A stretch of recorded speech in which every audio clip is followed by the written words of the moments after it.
Vamos a hablar entonces de los momentos. Ya sabemos lo que son los momentos, básicamente tiene que ver con el valor esperado, los valores promedio de las distribuciones. Entonces, en el caso de distribuciones conjuntas, vamos a hablar de momentos conjuntos, digamos. Tiene que ver con esa integral respecto de la distribución conjunta. Vamos a empezar por la parte de funciones de variables aleatorias. ¿Qué pasa si tengo una función de variable aleatoria, ¿no? Una función z? Habíamos visto que esto se puede encontrar ese valor promedio en términos de la distribución de las variables aleatorias que dan origen, ¿no? Entonces, este promedio, que es en términos, digamos, esto lo escribiríamos en términos de z, lo esperado en z, pues estoy promediando respecto de la f de z. Acá lo escribiríamos en términos de la densidad de x e y, ¿no? de las variables aleatorias del espacio original que mapeó a z, ¿no? A través de g. Entonces, esto ya vimos cómo era válido en una variable, sigue siendo válido en dos variables. Digamos, y esto no deja de ser la integral de g de xy en f de xy, ¿no? en la densidad conjunta.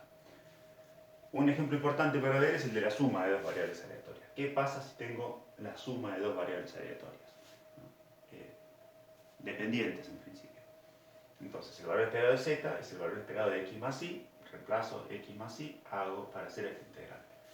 Fíjense, la suma es una operación integral, operación lineal, la integral es una operación lineal, con lo cual puedo descomponer esto en la suma de la integral de x y la integral de y. Si integramos primero respecto de y, ¿qué tenemos? Digamos, x podría salir fuera de la primera integral si la suma respecto a y, porque respecto a y x es una constante.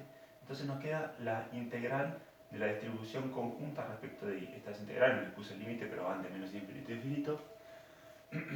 Entonces, ¿qué es la integral de f de xy cuando y va desde menos infinito a infinito? No es ni más ni menos que la marginal, ¿no? Y lo mismo esta otra, va a ser la marginal. Entonces nos queda que es la integral de x, f de x, diferencial x. Y eso es el valor esperado de x y el otro es el valor esperado de y. Entonces, siempre el valor esperado de la suma de variables aleatorias es la suma de los valores esperados individuales. Ahora, en el caso que x e y sean independientes y tengamos que z es una función que se puede escribir como el producto de dos funciones, una función de x y otra función de y, digamos, podemos hacer algo similar, digamos, una simplificación del resultado. Entonces, el valor esperado de z es el valor esperado del producto de g de x h de y. Ahora, esto es la integral de g de x h de y por la conjunta. Como son independientes, la conjunta factoriza. Entonces puedo sacar la integral de x, nos queda g de x con f de x, diferencial x por un lado, y h de y, f de y, diferencial y por otro lado. Entonces, en definitiva, nos queda factorizado como el producto de g de x por el producto de h de y. En este caso sí estamos suponiendo que x e y son independientes. Si no fueran independientes, esto no vale. Y en general, para las variables aleatorias conjuntas, vamos a definir los momentos de orden m, digamos, donde n es n más k, como el valor esperado de x a la n por y a la k. Entonces, por ejemplo, los momentos de orden 2, o sea, los momentos de orden 1 son valor esperado de x y valor esperado de y, listo. Porque cuando m es 1, puede ser que n sea 1 o que k sea 1. Para potencias superiores, digamos, para 2, ya tenemos tres posibles casos, ¿no? Que n sea 2, que k sea 2 o que n y k sean 1. Entonces tenemos tres momentos de orden 2, en momento de orden 3 vamos a tener más y así sucesivamente. Entonces, la idea es la misma, que es tratar de representar con un par de números, porque cada uno de estos momentos es un número, con algunos números, hacer una representación significativa de la función de densidad conjunta, que posiblemente sea una función, digamos, difícil de caracterizar, y a partir de muestras, digamos, si tenemos muestras de un proceso y queremos ver, bueno, o de una variable aleatoria, en este caso, tenemos muestras de una variable aleatoria, o sea, realizaciones de esa variable aleatoria, y queremos saber cómo está distribuido, es difícil encontrar la distribución, pero no es tan difícil encontrar los momentos, ¿no? Y la representan. Entonces, bueno, usualmente vamos a trabajar con los momentos y en general con los primeros momentos, no nos vamos a ir a momentos de muy alto orden, pero la definición de momentos sirve para cualquier orden. Y quiero mencionar, como antes, lo que son los momentos centrales. Los momentos centrales son más o menos lo mismo, nada más que es la variable aleatoria sin su media. Si la variable aleatoria fuera de media cero, los momentos centrales son lo mismo que los momentos no centrales. Caso contrario, los momentos centrales son de orden n, son el valor esperado de x gnocchi a la n y gnocchi a la k, donde los x gnocchi, digamos, los gnocchi implicaban que le había descontado la media. Entonces esas son las distribuciones centradas en el origen, por eso se llaman momentos centrales. El momento central que más usamos es la covarianza, ¿no? Bueno, cuando nosotros tenemos realizaciones de una variable aleatoria, digamos, sabemos de un par de variables aleatorias en este caso, una cosa que es interesante hacer son estos diagramas de dispersión o scatter plots, ¿no? Y podemos tener distintas situaciones. Una situación posible es esta, ¿no? Donde vemos que para determinados valores de x, vemos, siempre hay valores de y que siguen de alguna manera una variación más o menos lineal. Esto es un caso hipotético, pero es una cosa que pasa bastante, ¿no? Entonces, uno ve al graficar esos puntos, digamos, por ahí uno ve los valores en una tabla de realizaciones de esa variable aleatoria y no le dice mucho, pero los grafica y empieza a ver algún tipo de relación entre los dos. También puede pasar algo como acá, digamos, donde hay puntos dispersos por todos lados y la verdad no me doy cuenta de que haya una relación muy fuerte. Quizás podría decir, bueno, hay más puntos cerca del origen que fuera del origen. Entonces, de alguna manera hay alguna simetría radial respecto de cómo están distribuidos esos puntos. O inclusive puede haber un caso como este, donde veo que no hay puntos acá, no hay puntos afuera, pero sí hay puntos alrededor de un anillo, ¿no? Una dona ahí afuera. Entonces, bueno, es interesante si estamos en el caso de que nos dan valores de realización de una variable aleatoria y nosotros la tenemos que caracterizar, que tratemos de graficar los valores y tratar de inferir algo respecto a lo que está pasando ahí. Una definición asociada a los momentos de orden 2 es la del coeficiente de correlación, ¿no? El coeficiente de correlación entre x e y se define como el valor esperado de x gnocchi gnocchi, o sea, esta sería la covarianza cruzada entre las dos variables aleatorias, ¿no? La idea de cómo covarían, fíjense, el valor esperado de una manera promedia sobre todos los valores más o menos probables.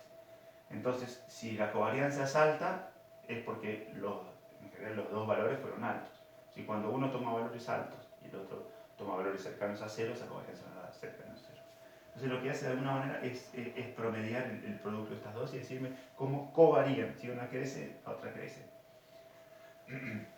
Y lo que tenemos acá abajo es un término que de alguna manera vamos a ver que normaliza, ¿no? Entonces tenemos el valor esperado, o sea, la varianza de x, la varianza por la varianza de y, raíz. Entonces esto lo podemos escribir como el valor esperado, la correlación entre x y y menos el producto de las medias, dividido o normalizado por la varianza de cada una de estas variables aleatorias. Y vamos a ver qué pasa con el coeficiente de correlación, ¿no? Entonces escribamos esta expresión. Digamos. Esta expresión tenemos, esto ya lo habíamos visto, ¿no? en algún momento, habíamos visto que esto lo que hacía era normalizar una variable aleatoria. O sea, esto me da una variable aleatoria, que no sé bien cuál es la distribución, pero lo que sí sé es que tiene media 0 y varianza 1. ¿No? Entonces tengo esta variable aleatoria normalizada x y le sumo o le resto, puedo hacer las dos cosas, la variable normalizada de y. Si esto lo elevo al cuadrado, eso me da un término que es siempre positivo. Si tomo el valor esperado de algo que es siempre positivo, me da algo que va a ser siempre mayor o igual que 0. Si jugamos con esto, digamos, este cuadrado me va a dar tres términos, ¿no? Este al cuadrado y el producto de los dos. Este al cuadrado, el valor esperado de este al cuadrado es la varianza de esto, que ya dije que era 1, pues está normalizado. La varianza de este va a ser 1, y el cruzado entre los dos nos va a quedar dos veces el producto de esto con esto, que es la definición del coeficiente de correlación, ¿no? Entonces me queda más o menos dos veces el coeficiente de correlación. El más o menos tiene que ver con el signo de acá. Según el signo que haya elegido, es el signo que me queda ahí después del cuadrado. Entonces de esta desigualdad, fíjense, 0 y esto, lo que puedo escribir es que el coeficiente de correlación, según el signo, va a ser mayor que menos 1 o menor que 1. Entonces el coeficiente de correlación toma valores entre 1 y menos 1. Si esto no hubiera estado normalizado, la covarianza, puedo usar este mismo resultado para escribir que la covarianza va entre menos sigma x, sigma y más sigma x, sigma y. Entonces el sigma X, sigma Y lo que hace es normalizarnos los valores máximos que puede tomar la covarianza y vemos que entonces el coeficiente de correlación va entre más y menos 1. En particular, el coeficiente de correlación va a ser 1, podemos demostrar que el coeficiente de correlación va a ser 1 si existe una dependencia lineal entre las variables aleatorias X e Y. Si hay una dependencia lineal, si una depende linealmente de la otra, entonces el coeficiente de correlación va a ser 1. Entonces, de alguna manera, en estos scatterplots también podemos ver si esto, digamos, ajusta bien una recta, va a ser porque el coeficiente de correlación va a ser muy cercano a 1. Y de hecho, acá, viendo la ordenada del origen y la pendiente de esta recta, puedo tener una idea de cuánto valen A y B, cuánto vale esa dependencia lineal. Entonces, los scatterplots nos pueden servir para ver si hay dependencia entre los valores. Hay que tener cuidado porque en este caso, digamos, si vemos más o menos cómo nos va la correlación en este caso nos da 0, y uno podría decir, bueno, la correlación me da 0, no hay dependencia entre los valores. Y vemos claramente que sí hay dependencia entre los valores. Entonces la correlación me da una idea de dependencia entre variables aleatorias, pero no me dice exactamente si son o no independientes. La independencia pasa por otro lado. Pasa porque factorice la distribución conjunta. Pero a falta de conocer la distribución conjunta, y si puedo encontrar el coeficiente de correlación o la covarianza entre variables aleatorias, bueno, voy a tener una idea más o menos de cómo se comporta. O en realidad si hay una dependencia lineal entre una y otra. Un comentario importante es este, digamos.